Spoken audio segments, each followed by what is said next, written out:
안녕하세요. 나교장 안상현입니다. 오늘 인간 진화의 심리학 네 번째 시간이면서 의식이란 무엇인가 그 세 번째 시간입니다. 갈수록 내용이 참 만만치가 않아요. 근데 이게 처음부터 모든 걸 다 이해한다라는 건 어려운 것 같고요. 우선 전체적으로 한번 다 훑어보고 다시 앞에서부터 개념 정리를 계속 해 나가면서 자기 것으로 만드는 것이 필요하지 않나 싶습니다. 자, 우선 의식, 이제 세 번째 시간인데, 우리가 이렇게 뭔가 이제 심리학에 대한 공부를 하면서 그 언어의 중요성을 이제 많이 깨닫게 됩니다. 우리가 보통 인간이라고 하면 여러분은 그 인간이 어떻게 보이시고 어떤 개념으로 갖고 계신가요? 우리가 이제 이런 공부를 같이 하다 보면 인간이라는 언어 자체를 자기가 이제 새롭게 개념 정리하는 것이 필요한데요. 가령 인간 중에서도 어 이제 이 책 내용대로 하자면 정말 기계처럼 살아가는 인간이 있고요. 그리고 내가 기계로서 살아가고 있었구나. 이제 그렇게 살지 말아야지 하고 깨달은 인간이 있고요. 그리고 자기 스스로 자기 자신의 어떤 의식으로 살아가기 위해서 노력하는 사람이 있고 이미 그 단계에 되어서 그런 모습으로 살아가는 사람이 있고 또 우리가 이해는 못하지만 더 한 차원 높은 차원에서 그런 의식을 갖고 살아가는 사람이 있다는 겁니다. 이렇게 같은 단어 속에서도 그 7가지 이렇게 카테고리로 나눌 수 있는 것, 이런 것들을 이해하는 것이 이제 필요합니다. 그래서 오늘 설명드릴 것은 바로 그 우리가 지금 현재 공부하고 있는 그 인간이라고 하는 그 심리, 그 어떤 시스템, 그 안에 7개의 카테고리로 구분이 되어 있다라는 것을 알아보려고 합니다. 자, 7개의 카테고리에서 첫 번째, 이 넘버 1부터 넘버 7까지 있는데요. 보통 차원에서의 카테고리는 1번, 2번, 3번이에요. 자, 그래서 보통 차원에서 1번 카테고리는 무엇이냐? 앞에서 말씀드렸죠. 그 7가지 인간의 기능 중에서, 기계적인 기능 중에서 4가지 기본 기능에 대해서 말씀드렸습니다. 이 지적인 기능, 감정 기능, 그리고 운동 기능, 본능 기능 이렇게 4가지 있는데요. 또는 센타라는 말을 쓰기도 하고 마음이라는 말을 쓸 수도 있고 또 뇌라는 지성이라는 표현을 쓸 수도 있어요. 자, 우선 첫 번째 카테고리는 무엇이냐? 애니어그램을 공부한 분들 입장에서는 쉽게 아시겠죠? 본능 센터가 중심인 거 뭐라고 하죠? 장형 이렇게 부르죠. 운동 또는 본능 센터가 지적 센터와 감정 센터보다 더 중심에 있는 그런 사람들. 그래서 육체적인 사람이다. 이제 이렇게 표현을 하겠습니다. 자, 두 번째 넘버 2에 해당하는 두 번째 카테고리에 해당하는 분들은 감정 센터라고 이제 부를 수 있고요. 감정형이라고 부를 수 있고 감정적인 사람인데요. 이 감정 센터의 영역이 지적인 센터, 어떤 운동, 본능 센터보다 더 앞서 있는 그런 사람이라고 볼 수 있습니다. 자, 세 번째 예측이 되시죠? 네, 지적 센터라고 해서 이제 감정 센터나 운동 센터, 본능 센터보다 더 이런 것들을 우월하게 쓰는 사람이에요. 보통은 지적인 사람이라고 하죠. 우리가 보통 태어나면 이 첫 번째, 두 번째, 세 번째 중에 한 카테고리 안에서 태어난다고 이제 이 저자는 이야기하고 있어요. 이 개념은 또 애니어그램을 공부하는 사람 입장에서 3가지 힘의 중심의 설명과 딱 이제 일치하는 거죠. 그러니까 우리 인간은 이 셋 중에 한 가지를 더 자신의 어떤 생존 전략의 도구로 사용합니다. 그래서 장형인 분들은 자신의 본능을 중심으로, 그리고 가슴형인 분들은 자신의 감정 센터를 중심으로, 그리고 머리형인 분들은 자신의 지적 센터를 강력한 도구로 이제 생존하게 되는 거죠. 여기까지는 모두 누구나 이 안에서 태어나는 거예요. 이제 한 차원 더 높은 차원으로 태어나는 사람은 없습니다. 이 셋 중에 하나로 태어나서 우리가 학교라 불리우는 곳에서 이런 공부를 통해서 차원을 높이는 것이지 어떤 사람도 4번, 5번, 6번, 7번의 차원으로 태어나는 사람은 없다라고 보면 됩니다.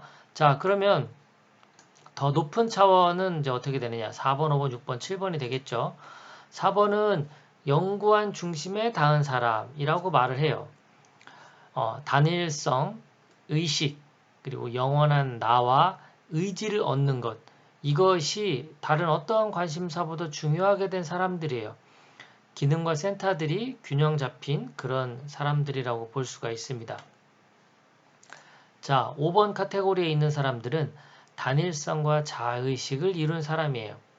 고차원적 센터 중 하나가 작동되고 있고요. 1번, 2번, 3번 카테고리에 있는 사람들은 소유하지 못한 기능과 파워를 가진 좀 더 특별한 사람들입니다. 6번째 카테고리에 있는 사람들, 객관적 의식을 얻은 사람이다 라고 말할 수 있고요. 그 5번 카테고리에 고차원적 센터를 쓰는데 6번은 거기에 하나 더 고차원적인 센터를 쓰는 그런 사람이면서 새로운 기능과 파워가 더 많이 막강해지는 이런 사람들이고요. 보통 사람들은 이해할 수 없는 수준이라고 합니다. 자, 7번째, 사람이 획득할 수 있는 모든 것을 일구는 사람으로서 영원한 나와 자유의지를 가진 사람입니다. 다른 설명에 따르면 태양계 안에서 불멸이란 존재로서 설명되는 사람이라고 합니다. 참 이해하기 어렵습니다. 이렇게 7가지의 카테고리로 나뉠 수 있다라는 것을 우선 이해하셨으면 좋겠어요. 보통의 차원에서 다 태어난다.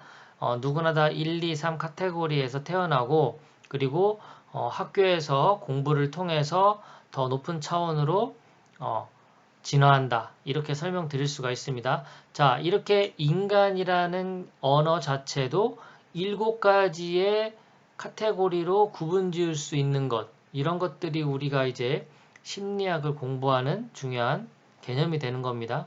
자, 이거를 종교라는 개념으로 비유를 들어볼게요. 자, 첫 번째 카테고리에 있는 사람들은 이 종교라는 개념을 이 물신 숭배라는 관점에서 바라보는 거예요. 이들의 입장에서는. 자, 그리고 두 번째 카테고리 감정센터를 중심으로 쓰는 이 사람들은 종교를 감정적이고 감상적인 종교로 받아들이고요.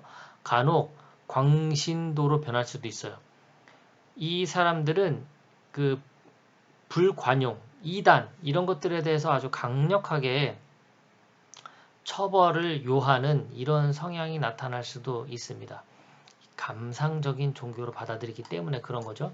자, 지적센터가 발달한 3번 카테고리에서는 학문을 이론적이고 학문적으로 접근합니다.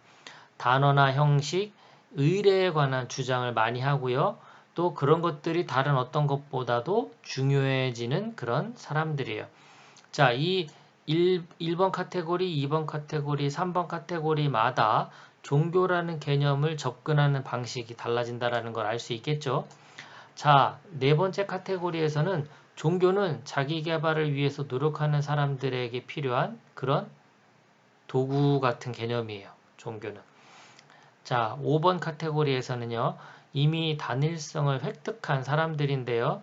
첫 번째, 두 번째, 세 번째 카테고리 사람들이 보거나 알지 못하는 것들을 많이 보고 알 수 있는 그런 사람들의 종교로서 받아들입니다. 6번째, 7번째 사람들도 종교에 대한 개념이 있는데요. 하지만 이 사람들의 종교에 대해서는 우리로서는 알지 못한다.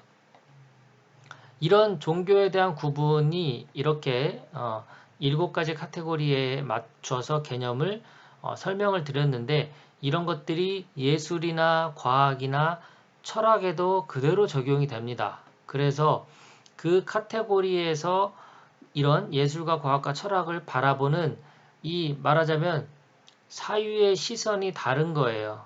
그래서 보통 사람들이 이해할 수 없는 그런 지점에서 사유하고 있다라고 볼 수 있습니다. 뭐 이렇게 설명을 드릴 수도 있을까요? 초등학생, 중학생, 고등학생, 대학생 이런 것들이 제대로 어떤 공부의 수준이 있다면 초등학생들은 중학교 수준을 알 수가 없는 거죠. 중학교는 고등학교 수준을 알 수가 없고요. 또 고등학교는 대학교 수준을 알 수 없는 이런 레벨이 존재할 수 있는 겁니다. 자, 이 시스템이 우리에게 그 새로운 언어를 공부할 기회를 주는 겁니다. 사람이라는 단어 자체도 7가지 카테고리로 나눈 것이 우리가 새로운 언어를 공부한 좋은 예가 되고요. 이런 새로운 언어를 공부한다라는 것이 심리학의 정의에서 매우 중요한 겁니다. 우리가 심리학 정의 4가지, 지금까지 3가지를 배웠나요? 그 진화에 대한 것 말씀드렸고, 자기 공부에 대한 것 말씀드렸고, 거짓말에 대한 연구 말씀드렸고, 오늘 마지막으로 새로운 언어에 대한 연구를 하는 것이 심리학에서의 4번째 정의입니다. 네. 오늘도 좀 어려운 내용이지만 끝까지 경청해 주셔서 감사합니다. 남은 하루도 즐거운 시간 되십시오.